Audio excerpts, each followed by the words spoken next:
Welcome to the Confessions of a Group X Instructor podcast. For group exercise junkies and enthusiastic classgoers, we'll explore and uncover authentic, thought-provoking, and heartwarming industry education and inspiration from entertaining, badass fitness pros. And now your host, creator of Warrior Rhythm, Warrior Strength, Warrior Combat, Warrior Revolution, and Warrior Kids Group fitness brands, Ellen DeWord. Here we grow. Hey, everybody. Thank you so much for hopping on. I'm so grateful for your time and what's more valuable than our time? And you're giving me a chunk of yours. So thank you. I don't take it for granted. I really don't. I don't take it for granted. So today I'm going to talk to you about how to create a fitness brand, not a personal brand. We'll talk about that on another day. I'm talking about a fitness format, a branded format, how to create your own program or programming. And if you are not interested in creating your own brand or format, I think you're going to love this episode because it's really interesting and fascinating the way I did it, the way I pieced it together, really not knowing how to piece it together when I started. And so I'm going to share with you how I created the Warrior Instructor Academy. That very famous saying from Seneca, a Roman philosopher, that luck is where preparation meets opportunity. I love that. It's a pretty well-known saying. Maybe you've heard it before, but I feel like that is my story. That is this story. I actually say to people all the time, people congratulate me on my success all the time, and which is so sweet. And I'm always like, oh, I got lucky. I'm so lucky. And I always say, I'm so blessed. I am blessed beyond what I deserve. That I say that like all the time. But deep down in my heart, I do know that I was ready and that I was prepared and that I acted and I made big and smart and bold decisions and that I was ready for the luck or the opportunity to come my way. And so I think this episode will be inspiring to you and interesting to you, and I'm ready to dive in. I started with Warrior Rhythm. I'm not going to go deep here into, I'm not really going to talk to you much about each of my formats. I'm not here today to sell you on my formats. That's not what this podcast is about. In fact, this podcast is to share the love. As you know, if you've been listening, that I have hosted other leaders that have their own programs and encourage the promotion of those. And I'm excited about many more of those episodes that are in the pipeline for you. So you're going to hear lots of program pitches. I kind of assume that if you're listening to my podcast, you probably already know about my fitness brands. So I'm not going to go deep into each of those programs. However, I started with Warrior Rhythm. That's our yoga inspired format. Then I created Warrior Strength. That's our functional training, lift, hit format. Then we added Diva Richards and myself together. We collaborated and launched Warrior Combat. That's our kickboxing format. And just this last month, the top of 2024, we launched our 4th accredited certification course, Warrior Revolution, which is our cycling format. We do have a kids program. I didn't mention it in that list simply because it is not a certification, but it is one of our unique and amazing programs. So maybe I should say I have 4.5 formats. Maybe I should say 5, but we have 4 instructor certifications. And I didn't know that I was going to be creating them. I was working for another company. Most of you know the story, so I'm just not even going to go into it, other than I was working for another fitness brand and that company closed its operations. And so I started creating my own programming, and apparently there was a market for it. And it dawned on me very quickly that I had a business opportunity. And so I seized that opportunity with basically all the tools I had in my toolbox for being in this industry for well over 2 decades now. So let's dive in. First, This is not for everybody. This is an awesome responsibility to create fitness programming. And I say it's not for everybody, similar, like it's not everyone should own their own fitness studio. And we're actually going to be talking about that soon. I'm going to have an amazing guest on to talk to you about, should you own your own studio? Are you interested in owning your own studio? Maybe why shouldn't you own your own studio? Like, who's that opportunity for and who is it not for? So similarly, not everyone should create a fitness brand. And it's an awesome responsibility because you have to know that you can create safe, effective, interesting, original programming. That's a question you need to know. I knew that I could create safe, effective programming. That's step one. The reason I knew is because I am a student and I have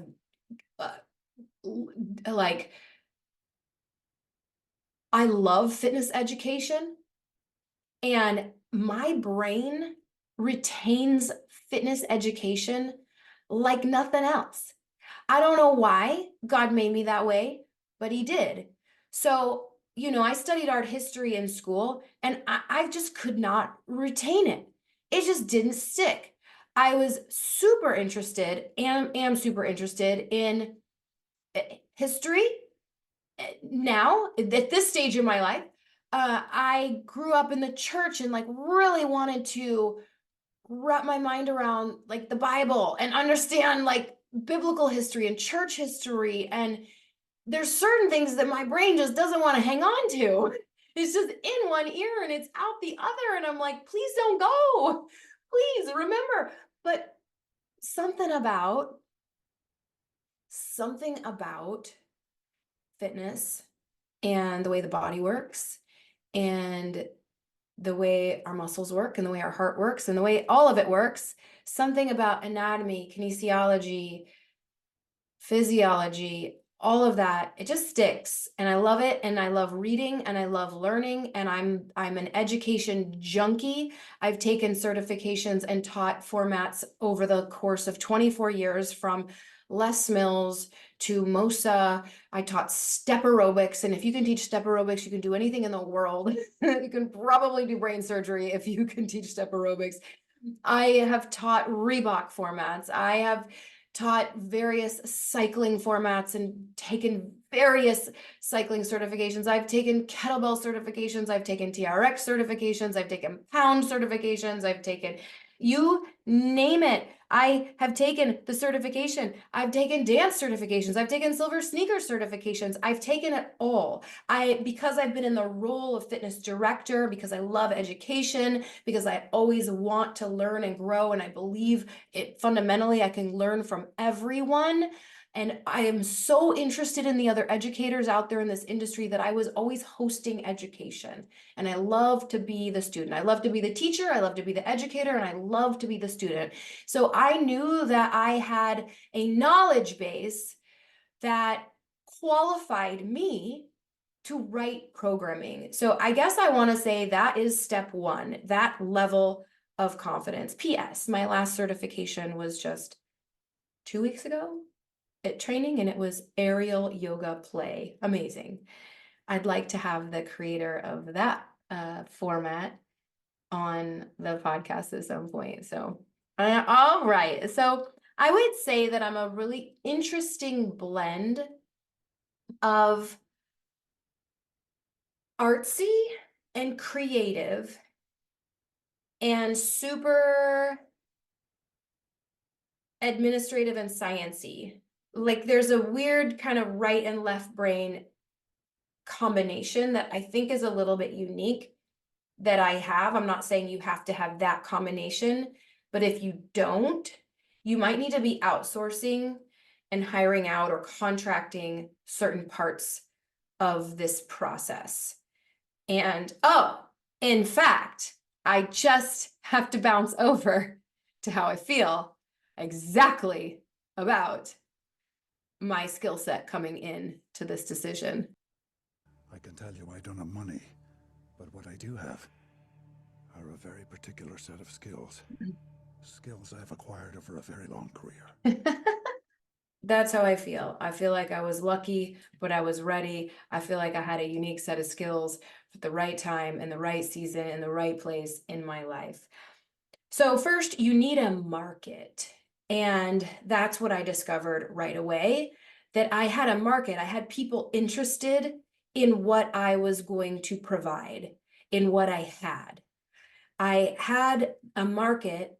I had a market because there was because of the company that closed their doors, that meant their instructors, if their instructors were the kind of instructors that care about having fresh content, being relevant in our industry, innovating and being fresh and exciting, if an instructor was like that, they weren't going to keep teaching that program that was PIO in this case, because even though it was amazing, like when it closed, like it can't evolve. You can't be relevant. You if you're listening to this podcast right now and you're still teaching PIO, stop. Stop. Find something that can grow. Find something that can evolve. Find something that is relevant. I knew that I didn't, as much as I loved it, I didn't want to be the kind of instructor that was going to stagnate ever. So if you're teaching a brand that no longer exists and no longer provides a community, no longer provides continuing education, that no longer provides new music, that no longer provides new moves, that isn't growing and evolving, then please, like, take this as your takeaway today. It's time to teach a different format so that you don't stagnate in our industry. It's tempting, it's the easy way, but there's a better way. There's a better way. So you need to have a market, and I had a market. I had people interested in what I had and needed. There was a need there. You need to name your program well. The name of the format should be intuitive as to what it might be offering. So I just want to give you like a little second here to kind of think about some fitness brands that pop into your brain. And are they intuitive? Like, do they make you think about, like, I'll just say PIO is a brilliant name. You can intuit from the name of that format that it is like two words smashed together, and that those two words are probably Pilates and yoga, and that you're probably going to get a fusion experience. Fusion just means like multiple modalities, that you're going to get a fusion, and it tells you what those things might be. It's not just a fusion, it's a fusion of Pilates and yoga. That's a really well named, a program is poorly named, and a name matters so much in terms of branding and marketing and everything and identity and everything and creating community and culture and all the things. The name is so important. And if you hear the name of a format and it doesn't suggest what that format specifically is, then it's not well named. I'll just let you kind of think through some names. Like Body Pump is really well named. Like, okay, pump, like muscle pump. Probably a total body muscle pump kind of a workout. Yep, it is. And Pound, that's a pretty great name for a cardio drumming format. So high fitness, like from the high-low days, high. That's pretty intuitive. It kind of suggests what you're going to be getting. And so that was really important to me with my programming, that the names were intuitive. So we have Warrior Rhythm. Warrior is like the base of like our foundation of yoga. Also part of our community and culture is this badassery feeling of being this mighty, overcoming, resilient human, being a warrior. People want to identify with that. And the word rhythm implies that we are going to be moving to music. It's a yoga foundational pose, but we're going to be moving to music. And warrior combat suggests, fighting. Warrior strength suggests we're going to be using our muscles. or your revolution. The revolution is the RPM of the flywheel, the revolution of the wheel. So the name is important. You want something that rolls off the tongue well, that sounds great, that represents what you want, has a certain feel, kind of like naming a child. So it might help you to write your format description first. Kind of like some parents like don't know what they're going to name their kid until they get to know their baby a little bit, till the baby's been born a few days or a week, and then they make a decision. Like, this is definitely an Olivia or whatever. So you might want to write your format description first before coming up with the name, but make sure the name is unique. Make sure the name suggests at least obliquely what they're going to be getting if they take that exercise class from you. And then you want to make sure that you can get the domain name and your trademark for that brand. You want to make sure it's available on Instagram and Facebook and all the places you need to have that name. And you can, get your domain on GoDaddy or whatever. And I would just, even prior to the launch, lock in those handles, like on Instagram and Facebook. Like, I had that Warrior Revolution for like 2 years before I launched the format because I didn't want someone else to grab it, So when it came time to me getting the trademarks for my formats, I did this piece, which I don't recommend. I don't recommend not using an attorney, but I did this piece without my own attorney, and I used the government appointed attorney, and I went through a third party called Trademark Engine, and I don't get anything for recommending them to you. It was just a pretty user-friendly site. Of course, it's third party, so they're taking their own fees, but they help you. They have like a free trademark search, and they will tell you if you're likely to be successful in applying for that trademark. And I remember that this was not easy for me with the first few names that I had selected for when I was trying to come up with the program. And by the way, I'm so in love with Warrior Rhythm, which is what I landed on. I'm so thankful that the dead ends that I was butting up against led me to that name. I'm so happy, but not everything is available, and not everything are you likely to succeed if you apply for a trademark. If it's really similar to another, company, another trademark name, you are likely going to get denied. So I liked that Trademark Engine helped me with that process, and was highly successful with using them and getting my trademarks all in order. Trademarks take a while to get. The process is actually slower now than it was when I started. So when I first started, I think it took maybe a year. And now that Trademark and Patent Office, the USTPO, you can also go to ustpo.gov, the government site. Watch out, because you'll get spammed like crazy from trademark attorneys. But if you go to the government site, you can also do some searches, and you can look to see because there's a lot of people operating with not doing it correctly. So you can search on there and see if what you're trying to use as your name is available, or if someone else is using it, and then you can see who's using it and how they're using it and all that stuff. So do your due diligence there to protect yourself. This allows you to protect that name so that no one else can use it. And if they do, you can, send a cease and desist letter or something like that. So let's see. You should, again, write a description for your format. Think about a description that would go on a group exercise schedule. If you're like me, this will probably evolve in time. I think I've iterated on our class descriptions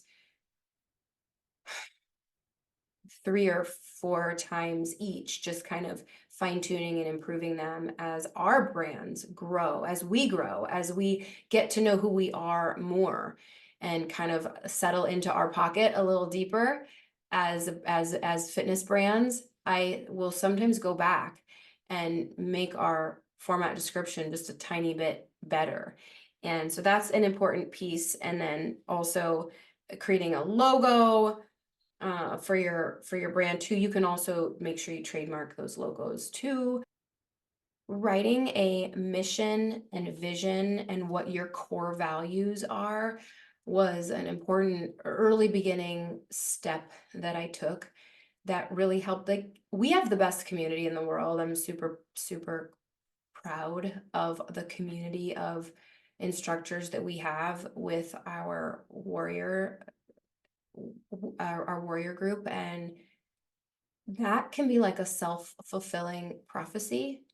You can write on paper, like write your core values, write your mission, write your vision, write your dream, and those people will come.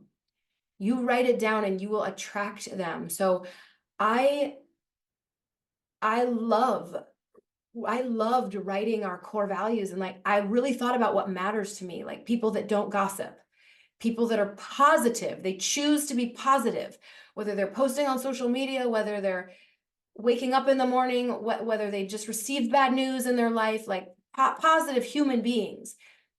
These types of things matter to me. So I wrote them down as part of our core values. And then I attract people like that. You can manifest. You can literally create your culture. And it starts with your mission and your vision and who you want to be with your brand and with your company. You can be inspired by other fitness formats without copying them. You can be inspired without imitating them.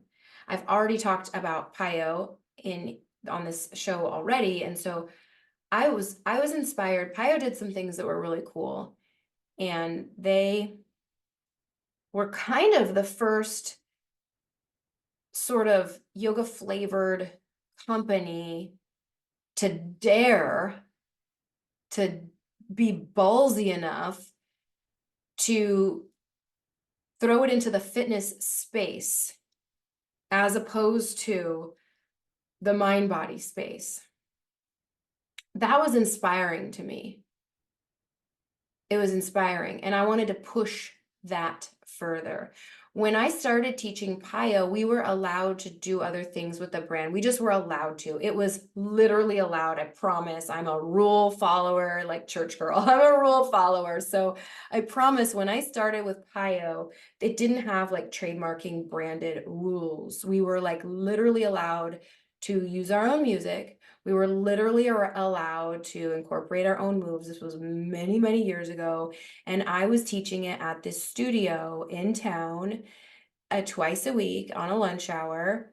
And it was Pio, and we were allowed to do, and I was doing HIIT training in it, HIIT training, not just like a little dab of cardio, but like HIIT training, like let's get anaerobic, gasping for breath, and it takes your breath away, that kind of training.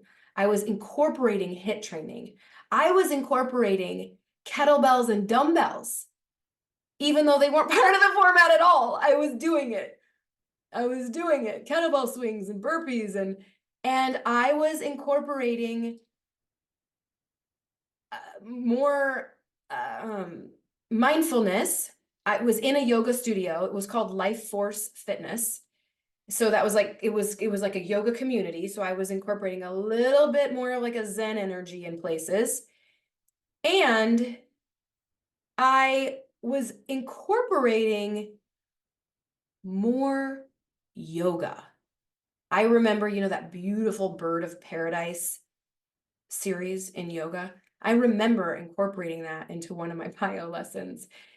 And I remember that the music I was using was the same style of music I was using in my cycling classes, like big, bassy, heavy driving beat music, and also really beautiful music too.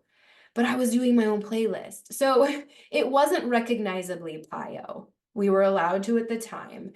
Then over the years, that brand developed brand guidelines, of course, naturally, so that it was the Starbucks phenomenon that we talk about, so that people could, so that the brand could grow, so that it could be recognized, so that it could be uniform, so that if someone took a PIO class from you in New York and took one from me in Oregon, that it was the same kind of feel, same experience, which would not have been happening when I was doing the class at Life Force. I tell you that story today because I always had this like itch to do things a little bit differently. So when that company closed, I found PIO to be incredibly inspiring to me. But I wanted to do some things differently. I wanted to do the kind of HIIT training that left you gasping for breath. I didn't want top 40 music because I'm not a top 40 kind of a girl. I'm like, I want to be different, stand out kind of a girl. I like want to take the path less traveled kind of girl. I want to swim upstream kind of girl. I want to be different kind of girl. I want to stand out. I want to be original. And so top 40 music, albeit popular, doesn't appeal to me.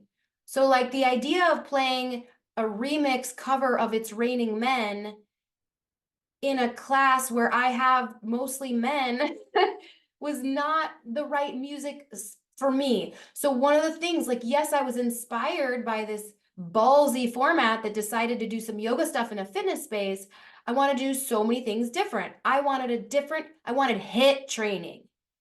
HIIT, like I might throw up kind of HIIT.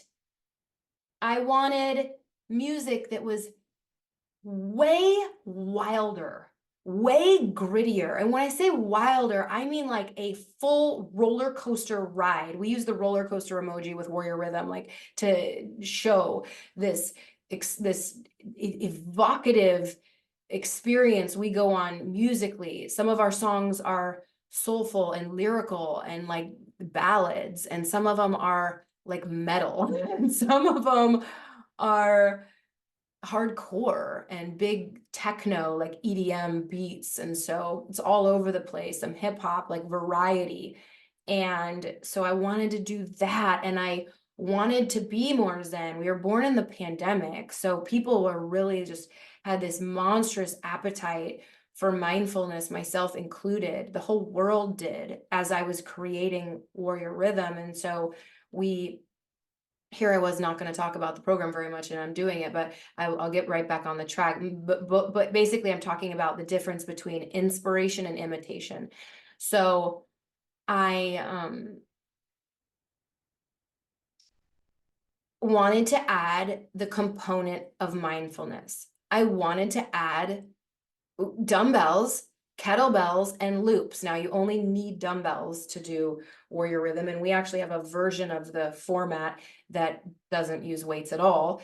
But I wanted to add weightlifting, like straight up weightlifting into this kind of fusion style workout. And another distinction is that I didn't want it to be a fitness format, the way like PIO was like a fitness format.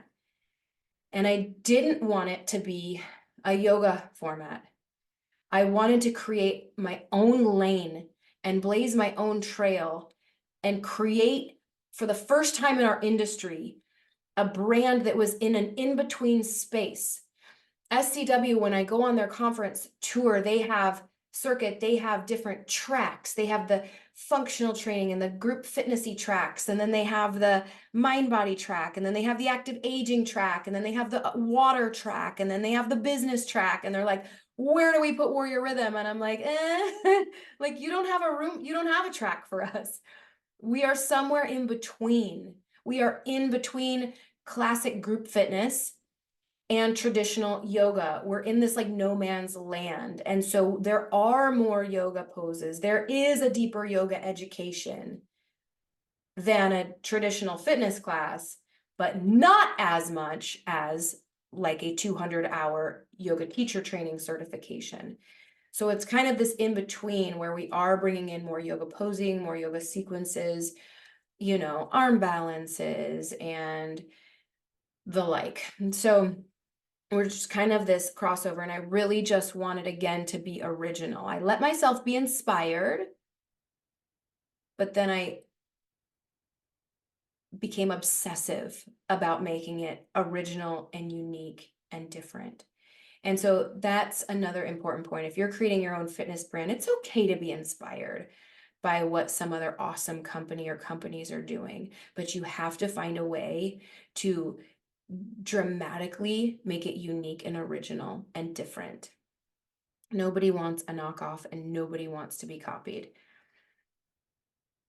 Another thing that I wanted to change or do differently, just probably because of my age and like my just, I don't know, kind of like I've always had a high maintenance injury prone body.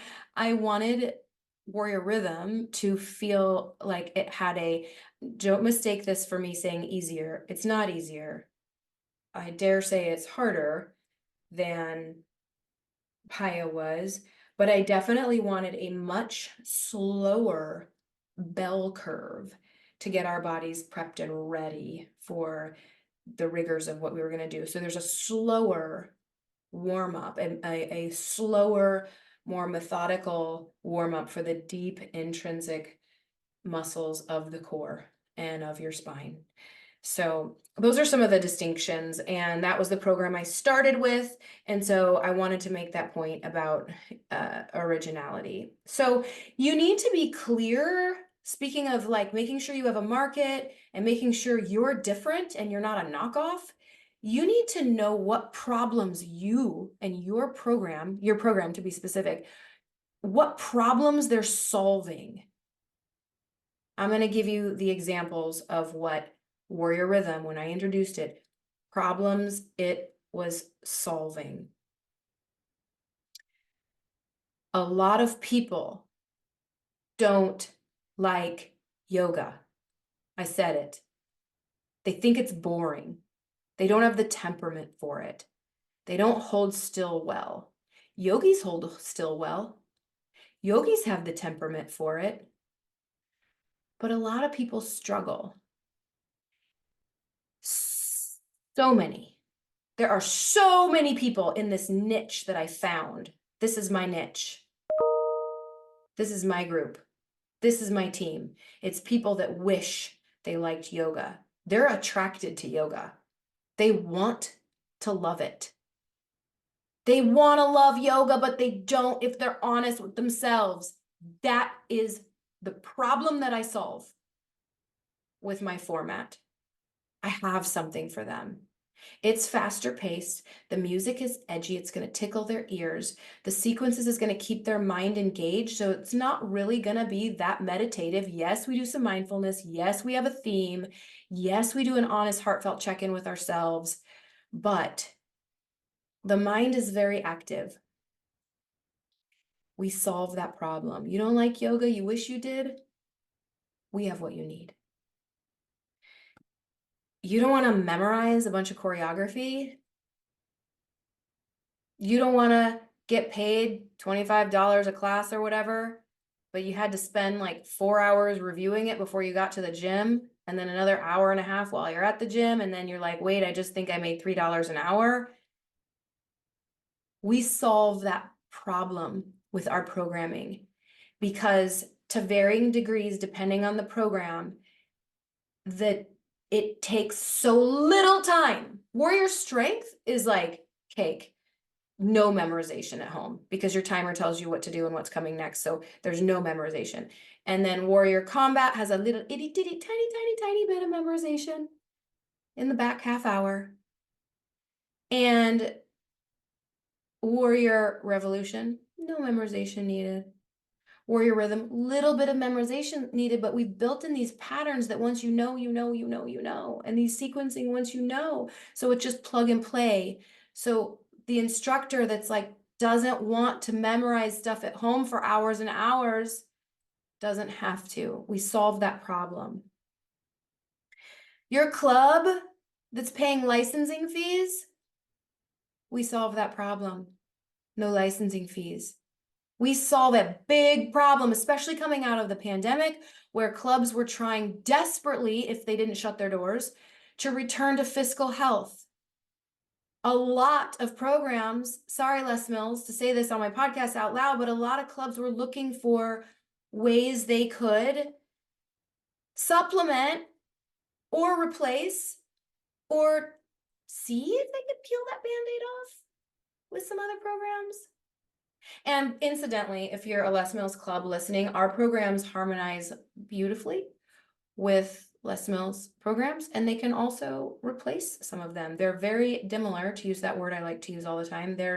They have some key distinctions. Warrior Strength and Body Pump are very, very, very different, but they are both strength training formats. So they can harmonize or they can replace, but we solve a problem for clubs that are looking to get rid of licensing fees. And sometimes that's a problem for the instructor who they're trying to figure out, like, what program should I invest in so that I can teach?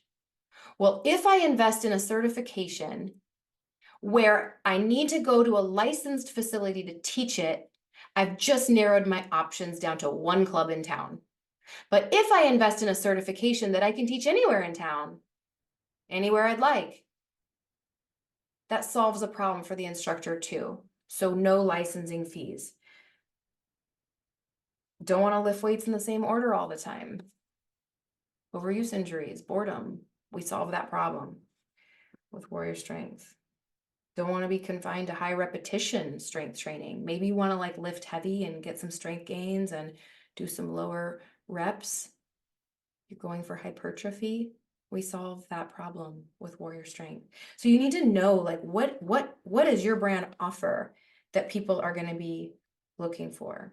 Another thing we offer is, another solution we have to problems is liability. We provide safe, accredited programs. They're safe. They're for all levels. That's another problem that we solve. Our programs are designed for people that might struggle to get up and down off the floor. We solve the problem in our programming so that our instructors know how to adapt to all levels. It's part of our mission and vision. It's part of who we are. So it's reflected in our very programming. It's reflected in our marketing materials. It's part of our essence. We solve that problem for clubs that want more inclusive programming. We solve the problem for a club that's worried, like they've got these instructors, they've got some strength type programs or whatever on their schedule, but the club owner or the group fitness manager, whatever, they don't really know, is that person really doing safe stuff? Are they renewing their certification? Were they ever certified? Do they have a primary? It gives a gym peace of mind on the liability front when they know confidently that their instructors are teaching tried, true, tested, safe formatting. We solve that problem. Instructors needing something new, needing to get excited again, needing to feel passionate about teaching again, we solve that problem. Clubs needing something new to freshen up the new year, clubs should be bringing new programming in periodically, trying new things, giving the members the gift of something new to launch, something exciting. We solve that problem. We solve that problem. We're super original. I don't steal moves. I make up moves. I might be inspired by a move I see or read about. And then my artsy side, like, figures out a way to make it original. We have original moves and original sequencing also. It's original. It's different. We solve that problem too. And then another problem we solve is we provide an incredible community. So maybe an instructor just wants a place to belong. They just want to feel like they belong to a fitness group. They want to feel like they've got a team rooting for them, supporting them, helping them, getting excited for them. They want a people. We solve that problem too. And it's not just for the instructors. It's for members too. It's for people that fall in love. And this isn't a pitch for Warrior, if it's sounding like one, it's not. This can be true of Zumba or any programming, Pound, that people want to feel like they belong to a community. So we solve that we solve that. So be really clear about what you have to offer. Once I, had the confidence to create my own formatting, I figured out a name, I got the domain, I applied for the trademark, I got my logo, I got real clear on what I wanted my format to look and feel like. I knew my mission, vision, basically my brand story. I knew what problems we were solving. At this point, I just started honestly writing my choreography on Google Docs.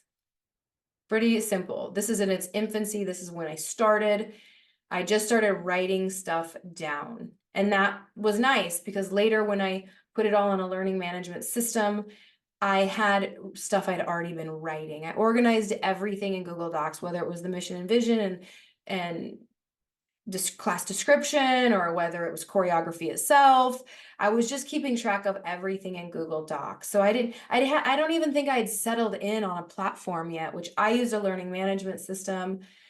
I use Teachable. There's others out there. There's Kajabi, there's Thinkific, there's a slew of them that you can use. I like Teachable. I liked that it had some capabilities that I was looking for.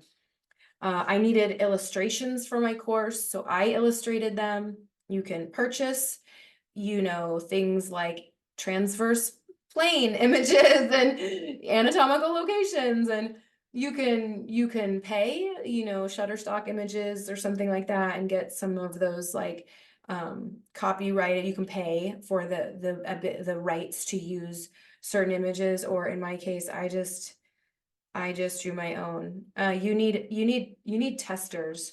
You need smart people that are also good at programming, that also know their stuff, that are going to test your content and put eyes on it and get feedback, and so that you have a team. So it's not all you and just your mind. Because, I know I said I was smart and all that stuff. I know I said I was competent, but I need accountability, and I need other eyes with different education background and different areas of expertise. I need a team of people to test my content and to go over it and to say, you know what, I think if we went from this move, mountain climbers, if we took it to the forearms on the next move instead of starting it in plank, I think it would give a little bit more relief to the wrist right there. Just, you need other brains on it. You need testers. And then I highly recommend that you get accredited, especially if you maybe don't have a name or a reputation in our industry yet. And to be honest, I felt like this was me. I felt like I was just kind of a girl in some of the little videos in the background and every once in a while on the mic. And I didn't know that I had like street cred in this way. And so I wanted to invest in getting accredited. I also wanted to be able to provide, I'm a big education person. I wanted to be able to provide education credits for instructors. And I wanted to be able to say that I have accredited courses by these national governing bodies. And so actually, in exploring the how to go about accreditation, I really helped give a lot of shape to my course. So just going to ACE, AFNASM, whatever, CanFit Pro, I also am accredited with Yoga Alliance.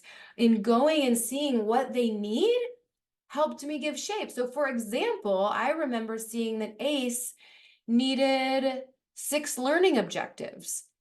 I hadn't defined them yet. I didn't know, but I was like, that's brilliant. 6 learning objectives. I think I ended up coming up with 8. Like, what are the 8 things that I want people to be able to unequivocally be able to check this box at the end of a training day? Yes, I can do, yes, I know how to practice movement progression and regressions for foundational poses. Yes, I want them to check that box. So exploring the process of accreditation is going to help you give shape to your course. Now, there's different types of certifications. There's online self-studies, there's live in person, and there's even sort of fusiony, hybridy, like part of it's online and part of it is in person. So you can investigate kind of how they all are different. They all are different set of fees.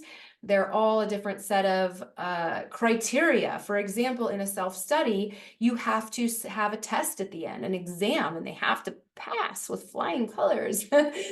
And in a live, because you can't see them because they're doing it on their own. And in a live training, you can. So you don't have to have the test at the end, for example, of live training. So just investigate, read.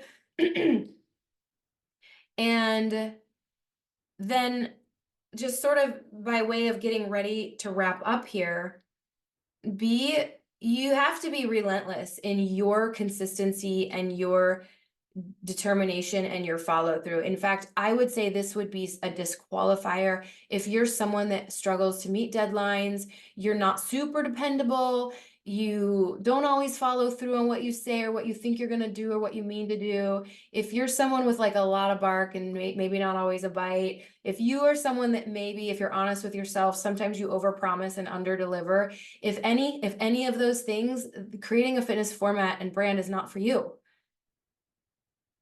Because there's a community, there's a people depending on you and your ability to follow through and hit deadlines and deliver content or whatever. That's the other thing, is what's your business model? Is it scalable?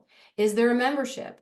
Do you want to charge a company like a facility licensing fees? I did not, for reasons I already mentioned earlier, but there's lots of ways you can go with this. And I'm sure other ways. This is just my experience. This is my 4 years and 4 brands, fairly new on the scene. I guess I'm relatively a new kid on the block, but we're doing it. We're in 13 countries.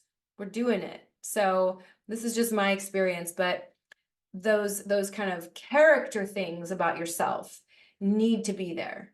You need to have good leadership. You need to be compassionate. You need to have patience, because you're basically a big administrator. It's a lot of unsexy admin. And speaking of which, I sort of am still like the quarterback of our operations, because at this point we're small enough where I can be. So I outsource little right now, which is, I think, smart. And I'm grateful that I have the ability to do the different things. So if you aren't adept or skilled in some of these areas, then you're going to need to outsource them, like marketing, sales and marketing plans, production plan, website design, tech. Like, who's your tech support? I do hire a guy. I do have a tech support help that I outsource certain things I want to have done to our website that are beyond my capabilities. Who's customer service? You need a customer service department. So yeah. And that, like I said, you need a scalable model to incentivize you to grow and to scale.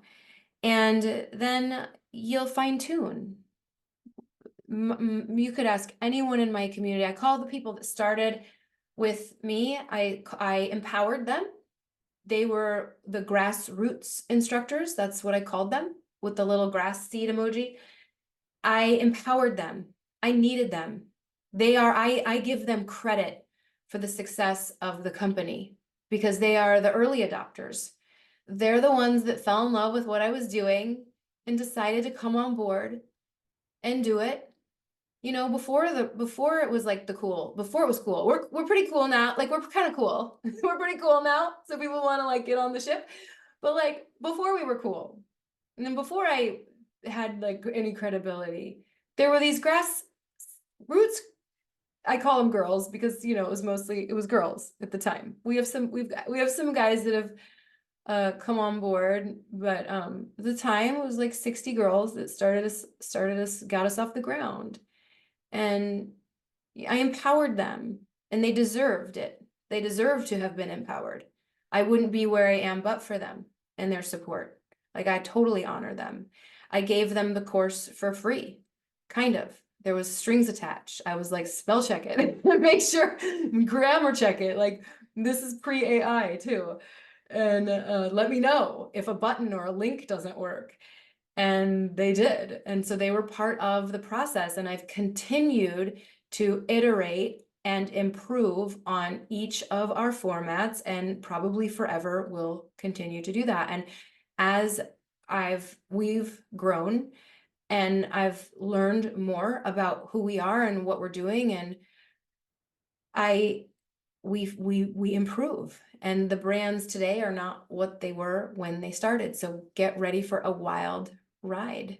And it's like you have a child, and that child is starting to grow and walk and run and climb on the monkey bars, and that child has its own personality, and pieces of it surprise you and you don't know where they came from. And that's kind of like having, you know, giving birth to programming, and it's so rewarding and it's so fulfilling. And if you do think that you have this in you, you're creative, but you're also sciencey, like, you know, your science, you know, your stuff.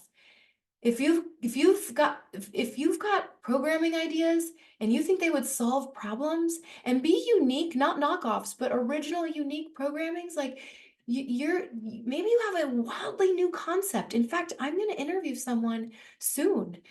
I think I'm interviewing her next week. She has the coolest concept for a new group fitness format. I can't wait to interview her for you. And if if you think you've got all the pieces, then I would say just jump. What's the worst that can happen? You fail. What's the worst that can happen? You get a no. As my mom would say, you already have a no. You're already failing at your idea if you don't ever put it out there to see if it might not fail. So I believe there's probably people listening to this episode that have what it takes and are interested, and I would say go for it. Go for it. All right. In closing, leading into my confession, it's an interesting thing, and I guess maybe like a warning I want to give you is that it will surprise you, I think,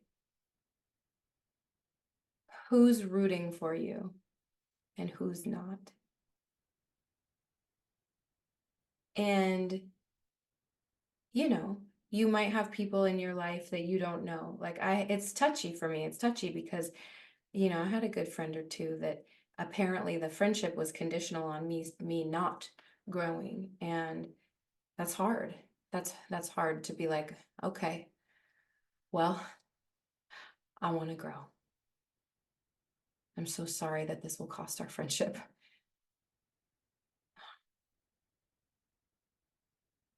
So that's hard. There might be people in your life that like you to stay small. That's hard. Don't do it. Don't do it. Don't shrink. Don't shrink for anybody. Then there are gonna be people in your life, an overwhelming abundance of them, that are so supportive that their support will astonish and shock and amaze you and humble you. And that has mostly been my experience. And it's really interesting. You'll be surprised at who kind of recedes and who kind of comes forward, because it's a gutsy thing to put yourself out there in this way to the world. My confession is that, you know, for running a business, I didn't graduate college. If you listen to the episode about my eating disorder, remember I left college because of my eating disorder. And then remember it was crazy. Like through that story, remember I got pregnant and I got married and got pregnant. So I never went back and finished my degree at the University of Illinois. And by the way, I was studying art education, not business, not sales and marketing. But look, I've learned everything I need to learn to run a beautiful business and company. Isn't that a funny thing? That's my confession for you today. And hopefully it will help you. Hopefully that will be empowering to you, that, you can learn a lot online. You can learn a lot on Google. All right, you guys, thank you for listening to the story of how I created a brand. And remember, I'm going to have lots of different brands on here sharing what they have to offer and the problems they solve with their unique, amazing programming. And there's room for us all to win. And I can't wait to share all of them with you. Thank you for joining in on the Confessions of a Group X Instructor podcast. If you're interested in becoming a warrior instructor, go to warriorinstructors.com. But if you want more and found this episode amazing, please give us a rating. And with a simple click to subscribe, we'll invite you back to our next episode. So remember, be brave, be bold, be blessed. And above all, listen, learn, love.